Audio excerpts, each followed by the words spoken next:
You're listening to Sox in the Basement, a production of the Broadcast Basement Limited, where every show is 30 minutes of good and comes from a basement bar on the south side of Chicago. Pull up a stool, pour a cold one, and join us right now for Sox in the Basement.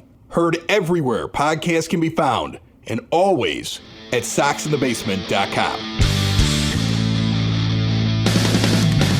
Sox in the Basement is brought to you proudly by Family Waterproofing Solutions. Veteran-owned, female-owned, family-owned, southwest side of Chicago, covering almost the entirety of northern Illinois and also northwest Indiana. And you can get some money off their services just by mentioning Sox in the Basement when you give them a call, or check them out online today, famws.com. My name is Chris Lanuti. My buddy Dave, who sits here at my 9-foot homemade oak bar in my basement on the south side of Chicago, is not here on Saturdays normally. He'll be back on Wednesday for the regular show. This is Sox in the Basement Saturdays. I've poured myself a beer, bellied on up to my 9-foot homemade oak bar, and I thought to myself, who do I want to have a conversation with this weekend? Joining me on the phone line right now from MLB.com, I love having him on to talk White Sox baseball, and I'll tell you why. Scott Merkin doesn't work for the White Sox. He works for MLB.com, but that position gives him an awful lot of access, and he gets some really good insight into what's going on around this team. And over the last week, there's been a lot of interesting things happening over there, and there's a lot of things that I want to talk to him about, so we're going to take some time today and speak with Scott. How are you, Scott? Good, and I want to thank you for being patient. The listeners should know Chris waited about 6 hours to do this interview, so I appreciate you hanging in there with me. You know what? Here's the thing, man. You're a busy guy, first of all. Well, especially with this team this year. We're covering a team, all of us, whatever there is, 6-7 beat writers total. We're covering a team that's, barring something cataclysmic in the realm of baseball, obviously, which is a big realm difference than everything else in life. But barring something cataclysmic happen there, they're a playoff team at the very, very least, and they could very much win the division too. So, it's been an interesting change from the last 3 years. Last year they were a little better in the first half and then fell off with some injuries and underperformance. But the 2 years before that, pretty much going into August, you knew you were going to have your October free, and this year, that's not the case. This is a really good baseball team. So this team, they realize it too, right? They realize they're on their way to the postseason. Oh, absolutely. Like, they realized it before everyone else did. Like, Lucas Giolito was saying and he's kind of one of the, the spokespeople for the team, I guess.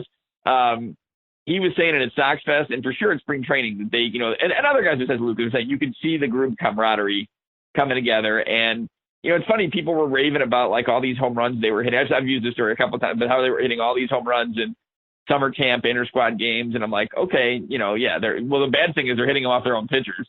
But yeah, they're hitting a lot of home runs. That's fine, but let's see their actual games. And then August comes and they hit 54, and you're like, yeah, maybe that was a harbinger of things to come. But yeah, they knew it. They had been planning. It's like every rebuild that works out. Now, again, just because it works doesn't mean you win a title. The example I use all the time is a team like Milwaukee that's had some really good postseason runs and hasn't won anything yet. And you look at the Cubs, and maybe the Astros are a bad example, but the Royals got the 2 World Series, and they're probably the best example of the rebuild, even though they're back in another one now. But the Cubs got to 3 straight NLCSs, won a World Series, and came close in one other season. And that, that team lost together, and both, the Cubs and Astros had some big losing seasons.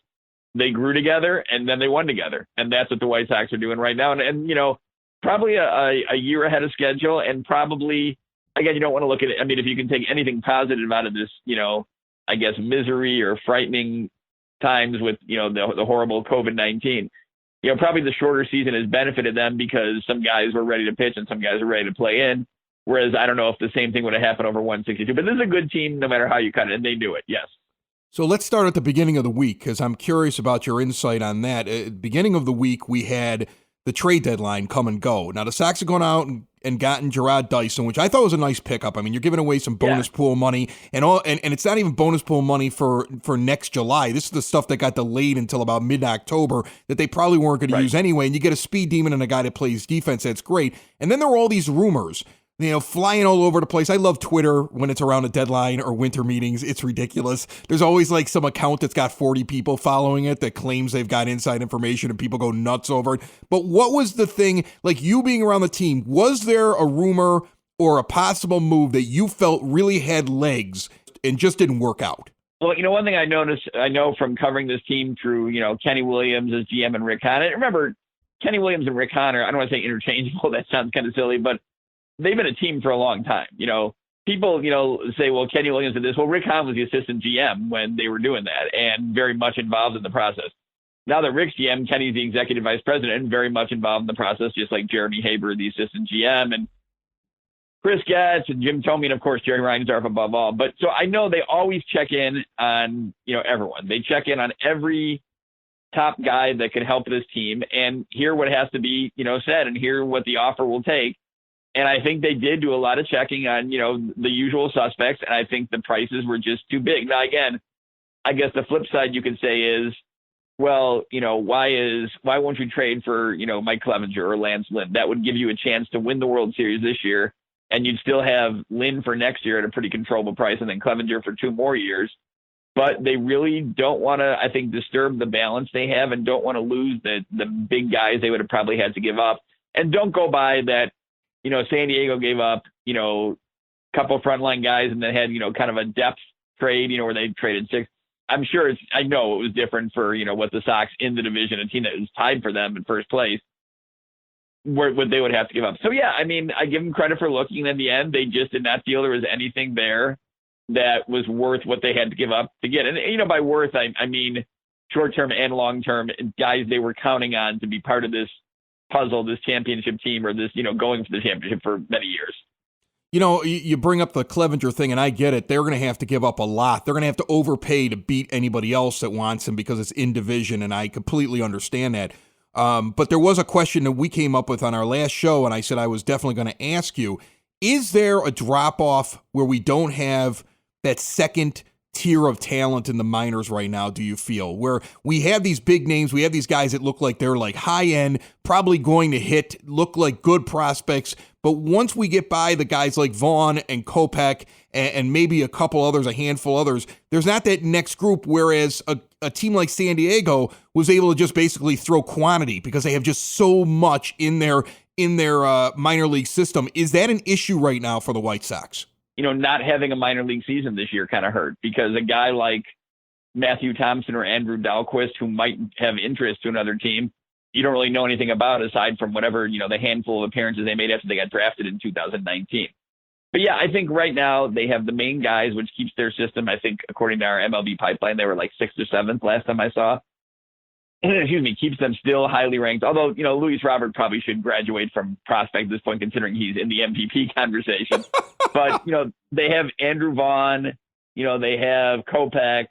I'm trying to think who else is in that top tier, Jonathan Stever. And then, yeah, they have some other good young guys, but guys who are more projectable and more a distance away than like can help a team right away. And I think San Diego wanted guys, from what I heard, Cleveland wanted guys who could help right then. And they got a couple of them, right? They got Hedges.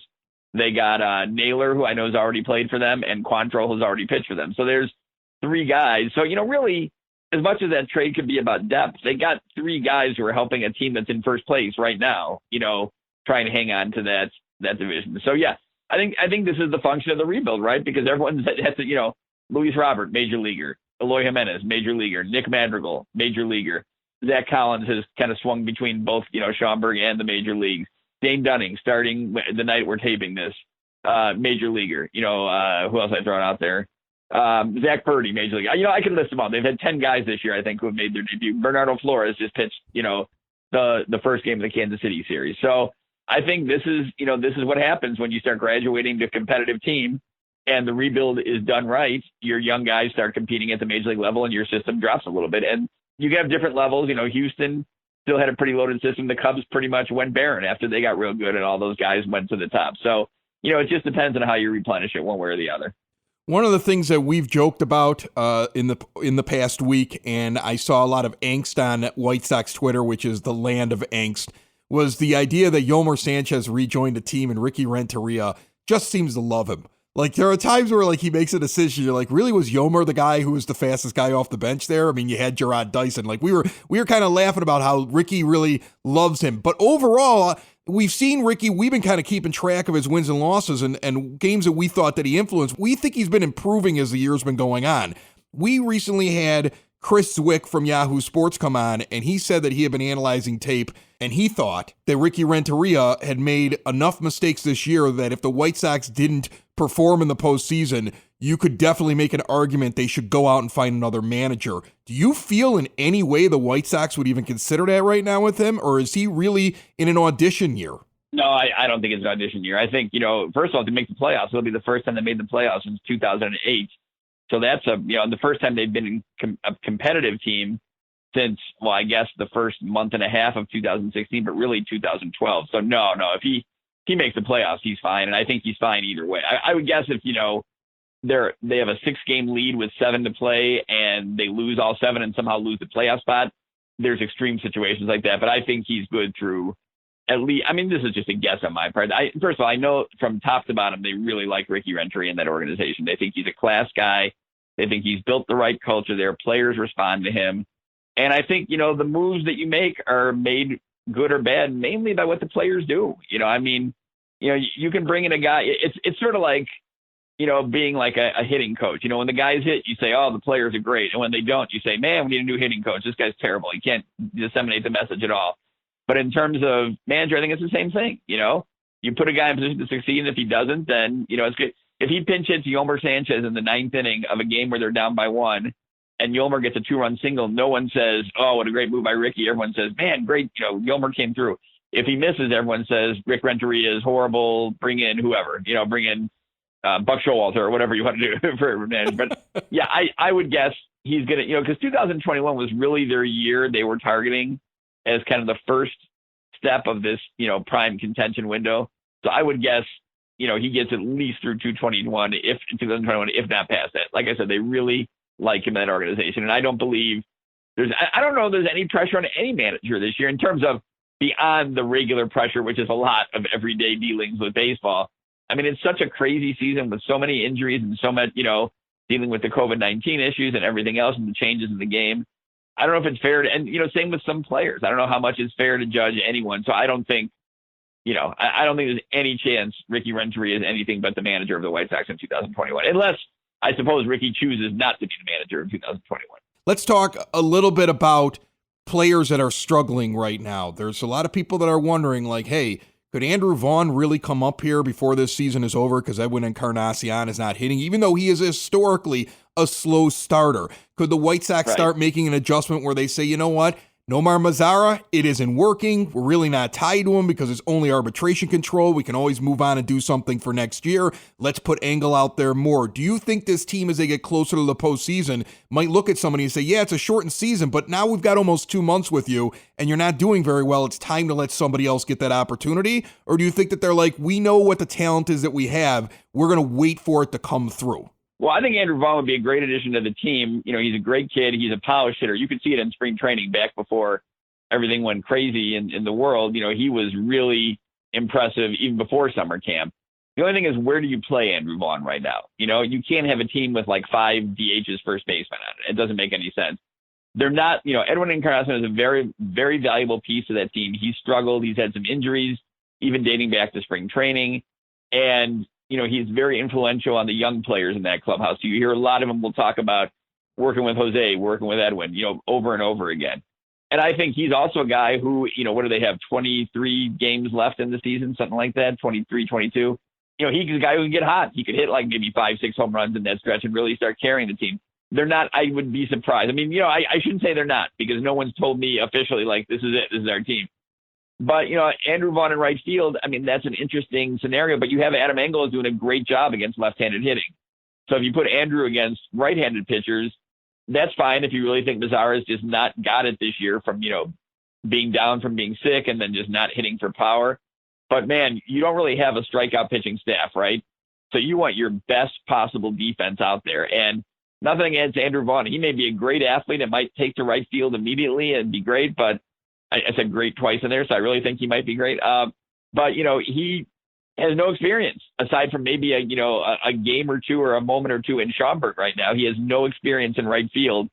So that would be a pretty big risk, unless you just look at this season. The White Sox just look at the season as whether we go out in the first round of the playoffs or win the World Series. This is just valuable development time. So let's take a chance and see what happens. Again, I think it's perfectly possible that Vaughn comes up. Rick Hahn talked about him the other day and said there's been a lot of talk from teams asking about him in trades to within the organization, how impressed they are. But I just can't in my mind figure out, like, unless like Moncada would go to the IL and Vaughn would suddenly become the third baseman over there.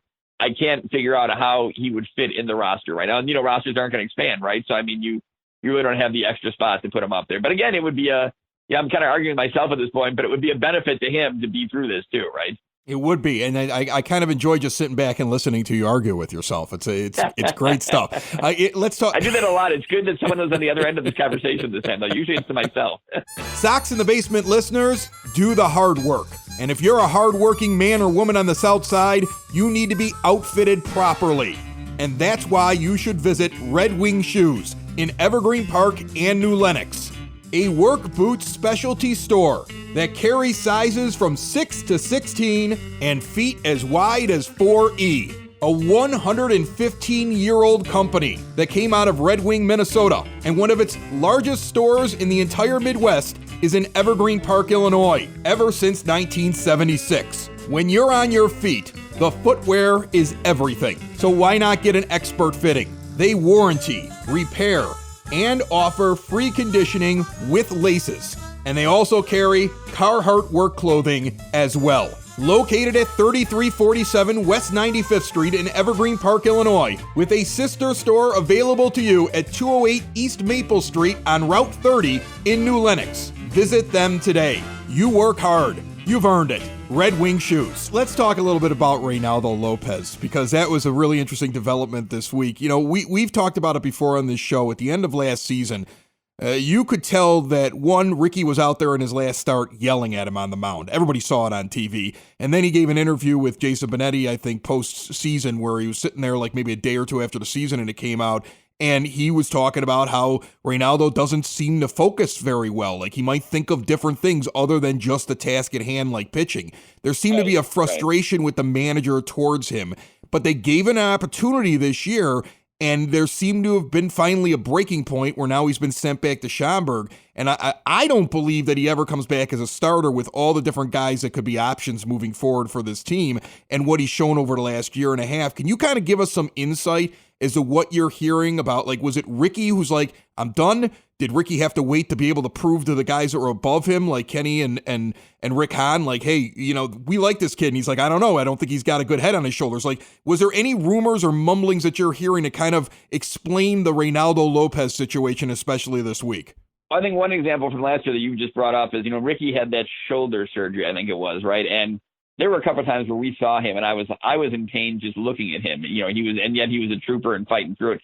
He never went to the mound after he had that surgery. It was always Joe McEwing or Don Cooper, even to pull the pitcher, except for the one time to go out after Lopez, and I don't mean to laugh about it, because Lopez is a really good kid. He's a very honest kid. He's very direct. And, he obviously has the ability. Look what he did in 2018. Even last year in a bad season, he one-hit the Indians. He struck out 14 against the Tigers.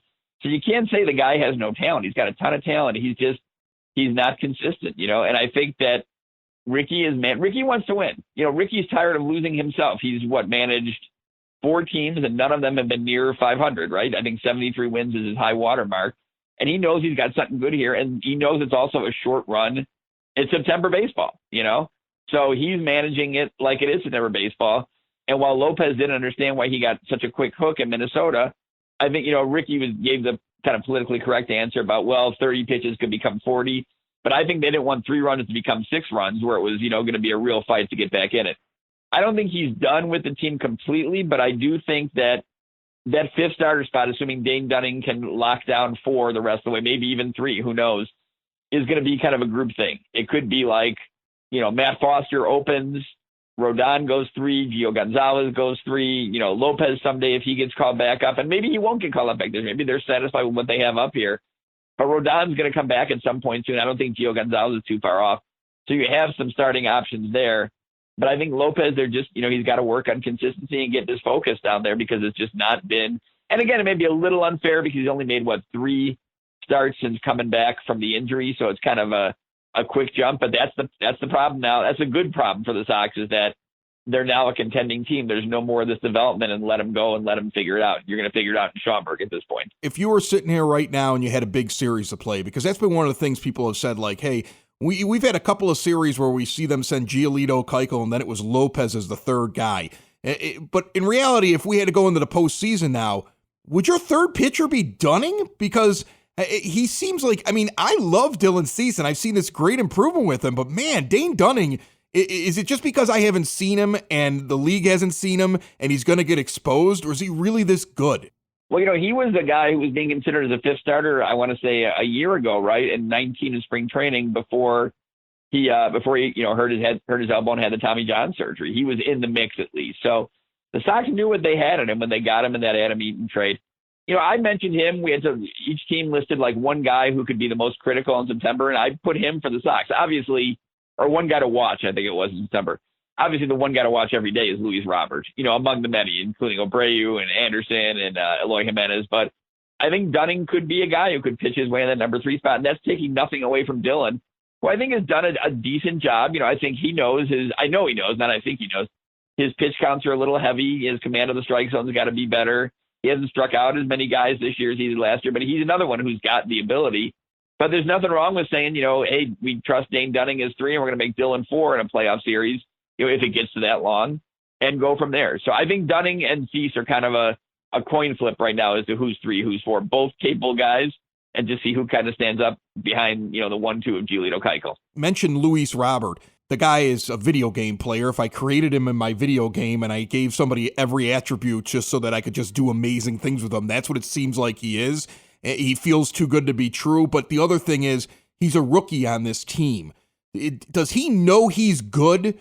And if he does know he's that good, what does is he a flashy guy in a dugout? Is he a guy who's really modest? Tell us something about Luis Robert in your time that you've been able to at least have conversations with him, because we don't get to see a lot of the backstage stuff, especially now with COVID and everything like that. But what is your impression of this young man? He's really low key. I've seen him away from the ballpark a couple of times, and both times I saw him, he was wearing a La Pantera t-shirt, which I thought was kind of cool. Kind of marketing the brand, right? Selling it out there. But he's a good kid. He's low key, and he's a little. It reminds me of Moncada. Moncada the year he had the 217 strikeouts. Well, we were hitting him with the questions like, "Isn't this tough? How are you going to get through this?" He's like, "Hey, it's a process. I'll get there. I know I'm going to be fine." And last year, after working hard in the off season to improve some things, in terms of his approach and all that, he had an MVP caliber season last year in 2019. Now Robert has hit the ground and just been unbelievable. And I think he really is the fulcrum of this rebuild, taking nothing away from the other 8 or 9 great guys they have in the mix. But I think this is a guy who can, like a Mike Trout type who he keeps getting compared to, can single-handedly win a series, win a game, maybe even win a division. That's single-handedly, but, push you towards a division title, because he's just so good in every aspect of the game. One of our great StatCast reporters, Matt Kelly, wrote a story about how great he is defensively. And, we know his offensive prowess. I mean, and what I'm impressed by is he had a game a Sunday or a couple Sundays ago against Yu Darvish and Jeremy Jeffress. He had 4 at-bats, struck out all 4 times on 13 pitches. That's kind of tough to do, right? I mean, he had 1 pitch over the minimum there for pitches you can see. Next day, he had 3 hits, and since then, I think he's hit 3 home runs. So nothing bothers him. Nothing gets to him, I mean, so it's not like he goes 2 for 15 and he's like, "Oh, I'm sunk now. Now how do I refigure things?" He's got a plan. He follows it. He's a hard worker, and you see the results on the field. Is Yoan Moncada, is he hurt? Is he dealing with the lasting impact of being sick with COVID-19? Did he not get enough conditioning because of it? Have you got any indication as to what's going on? Because I keep saying his legs are bothering him, and I just one of the questions I get asked all the time by people who know that I do the podcast, like, what are you hearing about Moncada? Is it that he didn't get enough conditioning because he was sick, or did the illness affect him and it's still affecting him? Well, this illness, everyone knows everything about it and no one knows anything about it. You know what I'm saying? So we asked him yesterday on the Zoom call. I asked him, directly, and he said, yeah, he has not felt right since he had it. And I think, thankfully for him, unless he didn't share as much, which is his prerogative, obviously, it didn't sound like he had severe symptoms. It sounds like he had symptoms. It wasn't asymptomatic, but he didn't have severe symptoms, and yet it's still affecting him, how many months? 2 months later now? 2 months later. And I think also Ricky Renteria wanted to give him some days off early on. And I think it wasn't possible just because of the way he was hitting and other injuries on the team. So maybe he did get a little overworked early from coming back, really just a week in summer camp before the season started. But yeah, I think, part of that illness has affected him. I don't think he said it straight out, and I believe the young man. So I think that's an issue. He's just got to keep fighting through. And to his credit, he's trying to do the best he can out there. It's really affecting. You can see it in his running, but, he doesn't have the base, the leg-wise hitting either. So that's where I think you're not seeing the power of him driving the ball as he was, last year. Scott, one final question. They're definitely making it to the playoffs in my mind, okay? And I want to know what you think. Are they going to win the division? I said on another program the other day, I thought they had the most complete team in that division. I will say this, that if Cleveland hits, I think Cleveland's the best team then because their pitching is ridiculous. But I don't know how much they can hit. I don't know how I know Franmil Reyes has been out of his mind the last couple of weeks. A guy who always hit for power, but is now like right behind Tim Anderson in the batting title race. I think I'm going to say I'm going to play the middle of the road and play it safe and say I think they finished second in that division. But I think, they're not a team that you want to face in the postseason because, as much as pitching and defense wins, if you get a hot bat in this kind of run, you might be able to do a lot of damage. So they're in the playoffs.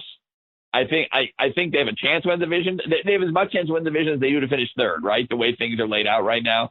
But I'm going to say they finish second going into the postseason. Scott Merkin from MLB.com. He's quite the insider for the White Sox, and he's a nice enough guy that with all of his other media obligations and all these big-timers that will have him on his show, he takes time to come and hang out with me while I sit in my basement. So I really appreciate it, Scott. I mean, honest to goodness, it's really nice of you when you're able to come on here. I love the fact we were able to have a talk today, and go White Sox, and thanks a lot for coming on.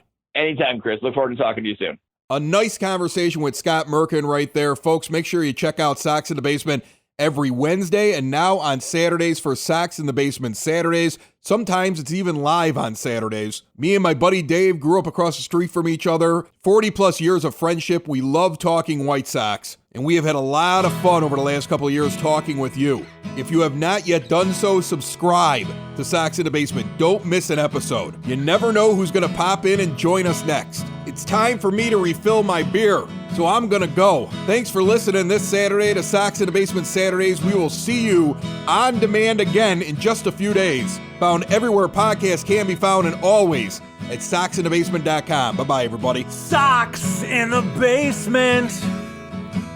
Sox in the Basement.